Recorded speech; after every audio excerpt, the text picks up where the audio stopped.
성경에는 천사들의 찬양이 몇 군데 나옵니다. 성경에 다윗이 지은 찬양도 있고 또 미리암과 같은 그런 선지자들이 드렸던 그런 찬송도 나오지만 천사들이 드렸던 찬송이 기록된 것은 너무나도 귀하고 너무나도 복된 일입니다. 이사야서 6장 3절에 이사야가 하나님 앞에 나아갔을 때 천사들이 나타납니다. 그리고 찬양을 부릅니다. 하나님의 영광의 임재가 있는 그 자리에서 천사들이 찬양을 부르는데 그 찬양은 거룩하다, 거룩하다, 거룩하다입니다. 한번 다 같이 해보겠습니다. 거룩하다, 거룩하다, 거룩하다. 천사들이 드렸던 찬양의 가사입니다. 요한계시록 4장 8절 말씀해 보니까 거룩하다 거룩하다 주 하나님 곧 전능하신 이여 전에도 계셨고 이제도 계시고 장차 오실 이시라.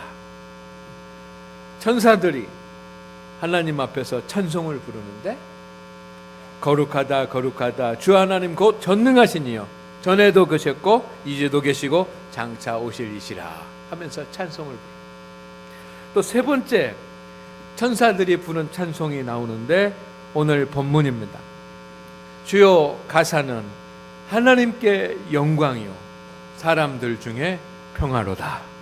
다 같이 해볼까요? 하나님께 영광이요 사람들 중에 평화로다. 저는 이 천사가 불렀던 이 찬송을 성경을 읽으면서 생각해 봅니다. 얼마나 아름다운 찬송이었을까. 생각만 해도 감동이 됩니다. 사람이 부르는 찬송도 은혜가 되고 사람이 부르는 찬송도 아름다우면 감동이 되는데 여러분 영적 존재인 천사가 부르는 이 찬송이 얼마나 아름다운 찬송이었겠어요. 그런가 하면 얼마나 이 찬송이 깊이 있는 영적인 찬송이었겠습니까? 세상의 노래가 아니라 찬양은 하나님 앞에 영광을 돌리는 찬송인데 여러분 이 찬송이 천사들이 불렀으니 얼마나 깊이 있는 찬송이었겠습니까? 오늘 우리는 천사같이 찬양할 수는 없을 것입니다. 아무리 조수미가 와서 찬양을 한다고 하더라도 천사같이 찬양할 수는 없을 것입니다.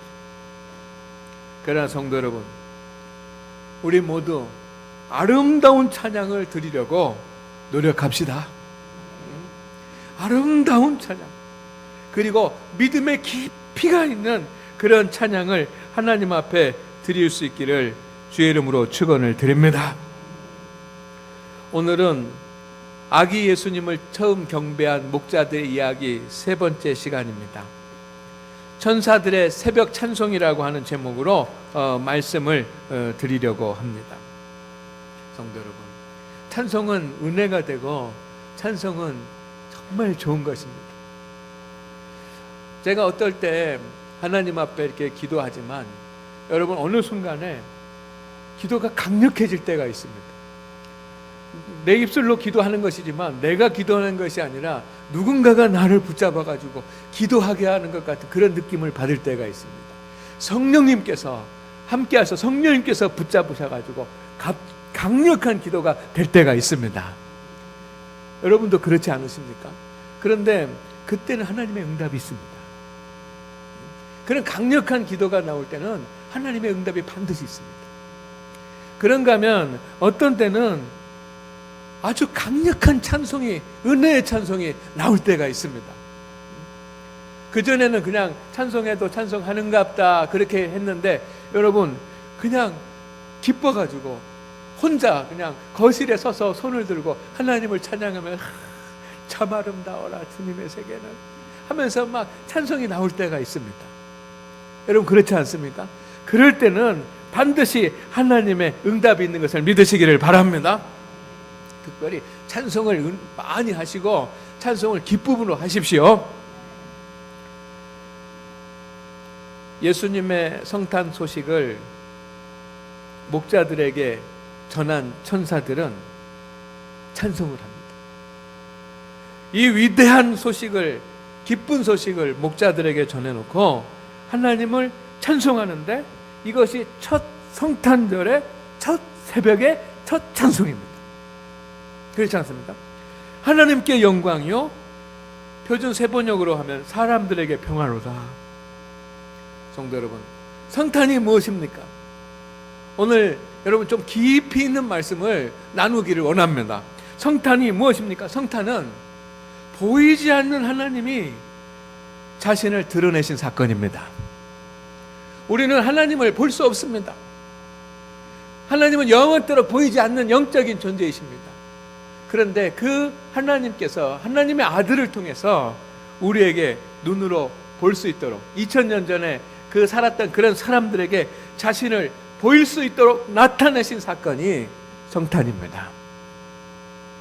두 번째는, 성탄은 초월자가 시공간 속으로 들어오신 사건입니다. 하나님은 시간과 공간을 초월해서 계신 분이십니다.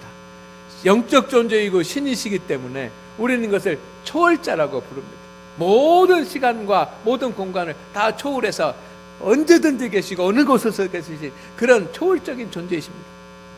그래서 성탄은 그 초월자이신 하나님이 인간의 시간과 공간 속으로 들어오신 사건이 성탄입니다. 세 번째, 하나님이 인간이 되신 사건이 성탄인 줄로 믿습니다. 더 정확하게 말하면 세상의 모든 만물을 창조하신 창조주가 하나님이 만드신 피조물과 같이 피조물이 되신 이 사건이 성탄입니다. 여러분, 절대로 일어날 수 없는 일이에요. 초월자가 시공간 속으로 들어오고 하나님이 인간이 되시고 창조자가 피조물이 되는 사건은 일어날 수 없는 사건입니다. 그런데 일어났습니다. 그 귀한 사건이 성탄입니다. 그래서 우리는 예수님을 만날 수 있고 예수님을 알 수 있는 것입니다. 이것을 신학적으로는 인카네이션이라고 하고 또 화육이라고 번역을 하기도 합니다. 천사들은 그 순간에, 그 위대한 순간에 초월자가 인간이 되시고 창조자가 피조물이 되고 이 초월자가 시공간으로 들어온 그 시간, 하나님의 자신을 나타내는 그 시간에 천사들은 찬송을 부릅니다. 그게 오늘 본문 말씀입니다. 이 엄청난 순간에 기적과 같은 있을 수 없는 일이 이 베들레헴에서 일어난 그 시간에 천사들이 찬송을 부르는데, 여러분, 이 찬송 속에 성탄의 은총이 무엇인지가 잘 담겨져 있습니다. 천사들은 한마디로 표현합니다. 성탄이 무엇인가? 주님께서 이 땅에 오신 것이 무엇인가? 한마디로 표현하는데, 주님께서 이 땅에 오신 사건은 하나님께 기쁨이 되고, 영광이라고 하는 말은 기쁨이라고 하는 말로 번역을 할 수가 있습니다. 하나님께는 기쁨이 되고 세상에 있는 사람들에게는 평화를 주는 사건이라고 노래합니다. 아멘. 이 사건에 담겨져 있는, 이 찬송 속에 담겨져 있는 그 성탄의 의미를 깊이 오늘 생각해 볼 수 있기를 주의 이름으로 축원을 드립니다. 오늘 천사들이 부른 찬송은 어떤 의미가 있습니까? 첫째는 뭐냐면, 따라합니다. 사람의 평화가 하나님의 기쁨입니다. 아멘. 우리가 평화롭게 사는 것, 여러분이 평화롭게 사는 것, 이것이 하나님의 영광, 하나님의 기쁨이 된다. 예수 그리스도가 이 땅에 오심으로 말미암아 이제 인간들에게, 사람들에게 구원받는 평화의 길이 열리지 않았습니까? 그것은 하나님 앞에 기쁨이 된다는 것입니다. 그러니까 사람의 평화가 하나님의 기쁨이라는 메시지입니다. 여러분, 부모의 소망은 무엇입니까? 자녀가 평화롭게 사는 것이 부모의 소망이고 부모의 기쁨입니다. 저희 어머니가 언젠가 그 말씀하시더라고요. 너희 삼형제가 평화롭게 잘 사는 것이 효도하는 것이고, 너희 삼형제가 잘 사는 것이, 평화롭게 잘 사는 것이 나의 기쁨이다. 잘하려고 하지 마라. 그렇게 잘 살아주는 것이 기쁨이다. 그렇지 않습니다. 여러분, 부모는 자녀가 평화롭게 사는 것이 기쁨이에요. 오늘 여러분이 평화를 누리는 것이 하나님 앞에 기쁨이 되고, 여러분이 평화하는 것이 하나님 앞에 영광이라는 사실을 오늘 말씀을 통해서 기억하고 마음 가운데 새기고 돌아가십시오. 우리는 하나님과 평화해야지만 됩니다. 우리는 죄 가운데 있을 때는 하나님과 평화할 수 없습니다. 그러나 우리가 믿음으로 하나님을 예배하고 하나님을 찬송하고 하나님을 영광을 돌리고 하나님 말씀에 순종하면서 하나님과 평화해야 될 줄로 믿습니다. 관계가 친밀합니다. 하나님과의 평화를 누리는 이것이 하나님의 기쁨이라는 것입니다. 여러분 부부간에 평화를 누리시기를 바랍니다. 불화하지 말고 여러분의 가족 간에 평화를 누리시기를 바랍니다. 평화해야지만 돼요. 여러분 부부가 평화롭게 사는 것 하나님에게 기쁩니다. 여러분의 가족과 부모와 자녀들이 평화롭게 사는 것, 이것이 하나님 앞에 기쁨이라는 것입니다. 그리고 여러분, 나라와 민족이 전쟁하지 않고, 나라와 민족이 불화하지 않고, 나라와 민족이 평화롭게 사는 것, 이것이 하나님의 기쁨인 줄로 믿습니다. 믿는 자들만의 평화가 아니라 믿지 않는 사람들까지의 평화도 하나님의 기쁨이에요. 그것을 위해서 하나님과의 평화, 가정의 평화, 나라와 민족의 평화를 위해서 주님의 몸된 지체가 되는 여러분 교회가 되는 여러 성도님들이 함께 어우러져서 평화하는 것, 이것이 하나님의 기쁨인 줄로 믿습니다. 이것을 주시려고 주님께서 오신 것입니다. 우리의 마음의 평화를 주시기 위해서, 가정의 평화를 주시기 위해서, 나라와 민족의 평화를 주시기 위해서 주님이 오셨습니다. 그렇기 때문에 중요한 메시지 두 번째는 뭐냐면, 따라합니다. 예수님은 평화가 깨진 곳에 계십니다. 예수님은 평화가 깨진 곳에 오셨습니다. 이스라엘 베들레헴에 주님께서 오셨습니다. 하나님과의 평화가 깨진 곳이었습니다. 겉으로는 하루에 몇 번씩 기도하고, 겉으로는 예루살렘 성전에 가서 제사를 드린다고 그렇게 하지만 하나님과의 평화가 깨진 그런 유대교였습니다. 믿음의 모양은 있지만 믿음의 능력이 없는, 경건의 모양은 있지만 경건의 능력은 부인하는 그런 유대교 가운데, 하나님과 화평하지 못한 그런 곳에, 말씀을 듣지 못하는 곳에 주님께서 오셨습니다. 이스라엘 베들레헴은 로마의 식민지였습니다. 그래서 로마로부터 억압받고 박해받고 평화가 깨진 그곳에, 로마는 로마의 평화라고 그렇게 이야기하지만 이스라엘 편에서 볼 때는 전혀 평화가 아니었던 그런 곳에 주님이 오셨습니다. 그리고 가난에서 평화가 깨지고, 질병 때문에 평화가 깨지고, 귀신 들리고 사탄에 휘말려서 평화가 깨진 그곳에 주님께서 오신 줄로 믿습니다. 주님은 평화가 깨진 곳에 계십니다. 평화가 깨진 곳에 오셨기 때문에. 여러분 평화하십니까?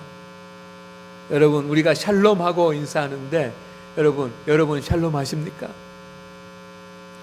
평화가 깨진 곳이 많습니다. 바로 우리나라 아닙니까?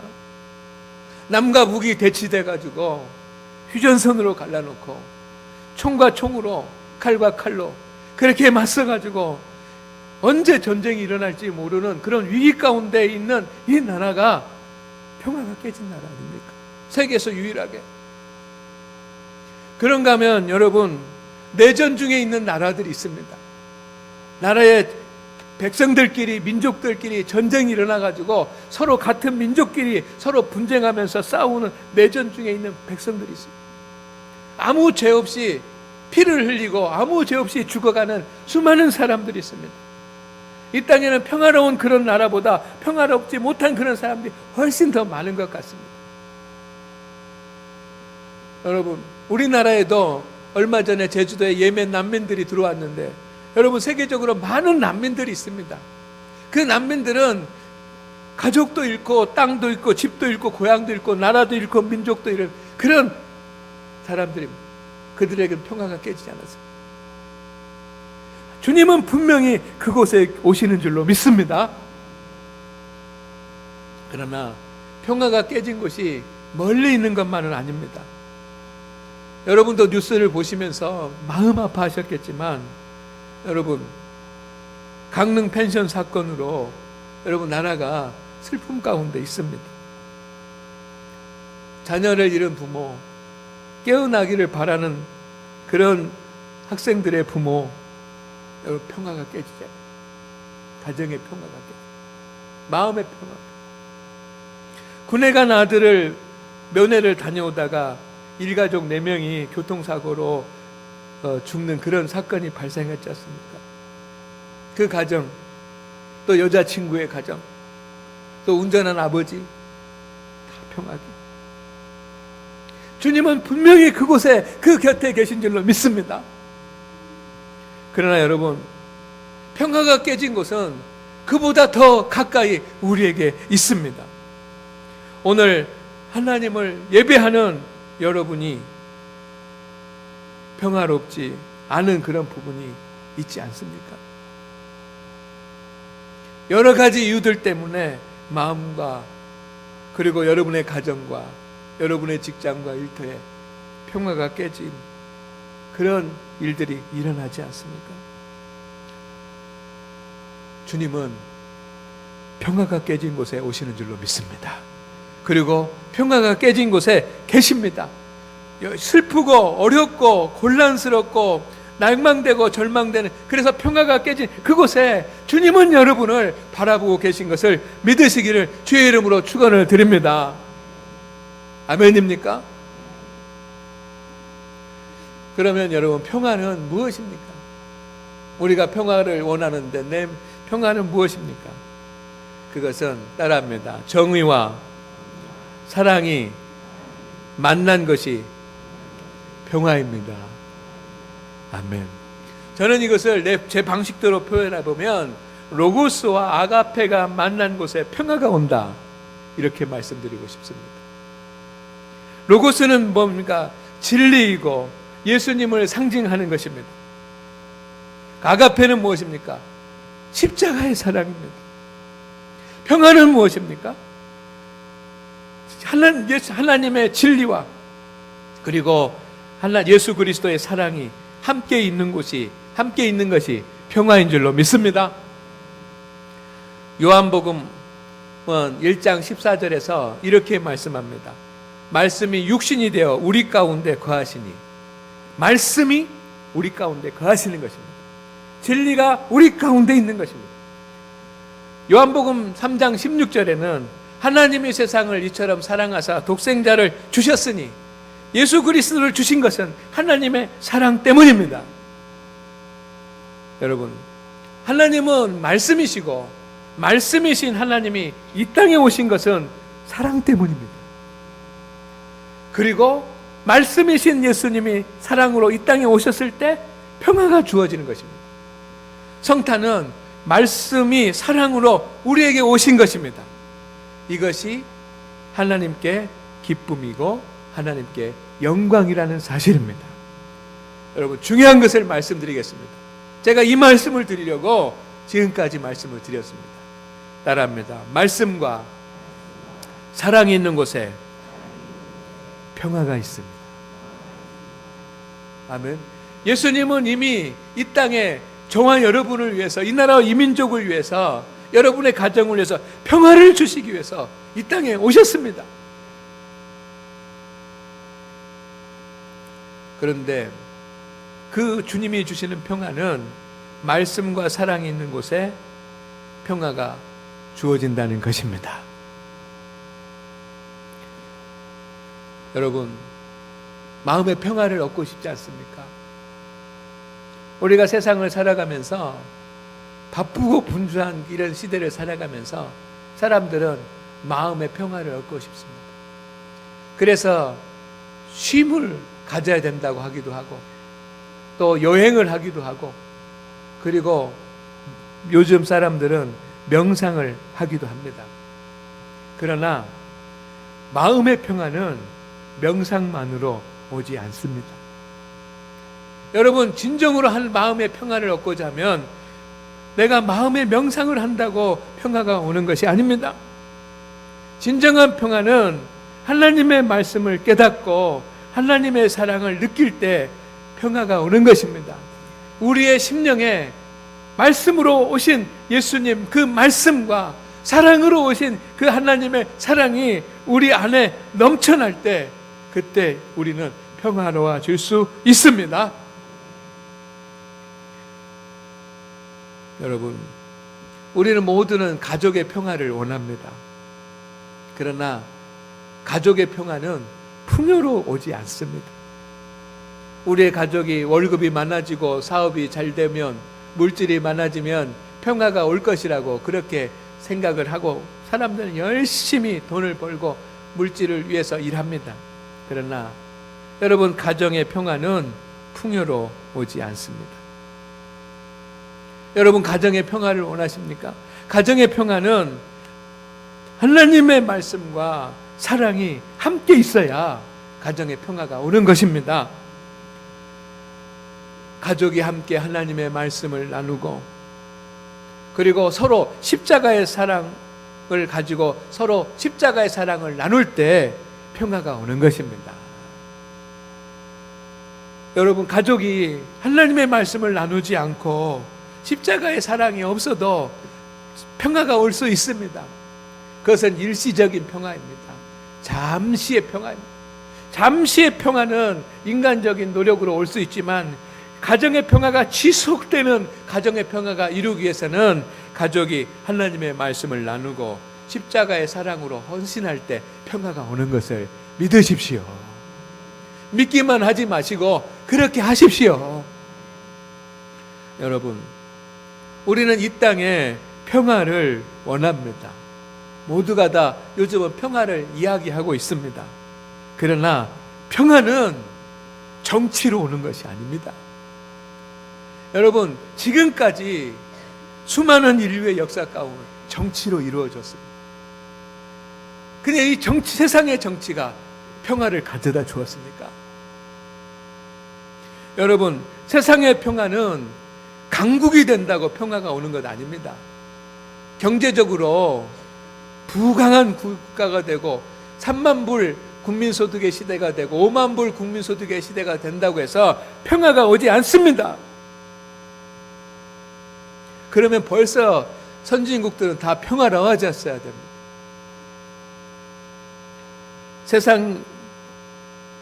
세상 정치의 실제적인 목적은 권력을 유지하는 것입니다. 그렇기 때문에 어제 이야기가 다르고 오늘 이야기가 다릅니다. 여러분, 정치인들이 어제 이야기 다르고 오늘 얘기 다르다고 우리 말할 것 아닙니다. 왜냐하면 그들은 정권을 가지고 권력을 얻는 것이 목적이기 때문에 그렇습니다. 여당일 때 다르고 야당일 때 다른 이유가 바로 거기에 있는 것입니다. 정치로 인해서 이 땅의 평화가 오지 않습니다. 하나님의 정의가 서고 십자가의 사랑이 더해질 때 평화가 오는 것입니다. 진정으로 위정자들이 하나님의 정의를 생각하면서 공의가 무엇인가 생각하면서 나라를 다스리고 공의만 가지고는 안 되고 거기에 십자가의 헌신적인 그런 사랑으로 함께할 때 공의와 사랑이 만날 때 그때 평화가 주어지는 것입니다.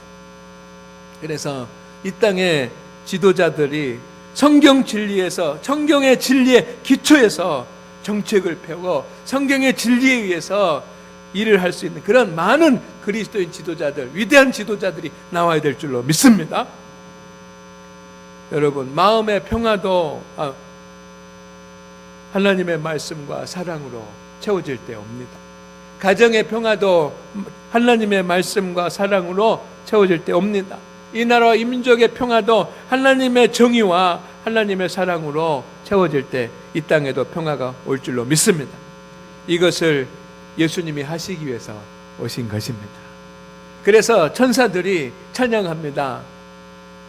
하늘에 하나님께는 영광이요 땅의 사람들에게는 평화로다. 평화를 위해서 오셨습니다. 오늘 우리 성도 여러분, 이제 우리가 해야 될 줄로 믿습니다. 하나님의 말씀과 십자가의 사랑을 아는 우리가 불화의 씨앗이 되지 말고 평화의 씨앗이 돼서 오늘도 살아갈 수 있기를 주의 이름으로 축원을 드립니다. 우리가 하나님의 말씀을 붙잡고 십자가의 사랑으로 살아가면 여러분, 지금은 평화가 깨진 것 같지만 복되고 아름답고 귀한 평화의 영혼, 평화의 가정, 평화의 나라가 될 것을 확신합니다. 기도합니다. 하나님, 오늘 우리와 함께하여 주시옵소서. 은혜와 은총을 주시기를 원합니다. 이 땅에 하나님의 말씀이 이루어지게 하시고 십자가의 사랑이 이루어지게 하옵소서. 정의와 사랑으로 평화가 세워지는 것을 믿습니다. 하나님, 은총을 베풀어 주시옵소서. 은혜를 베풀어 주시옵소서.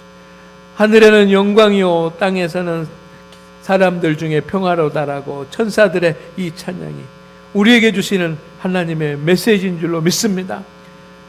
사람들의 평화가 하나님의 기쁨이 오니 오늘 평화가 깨진 곳에 주님께서 오시옵소서.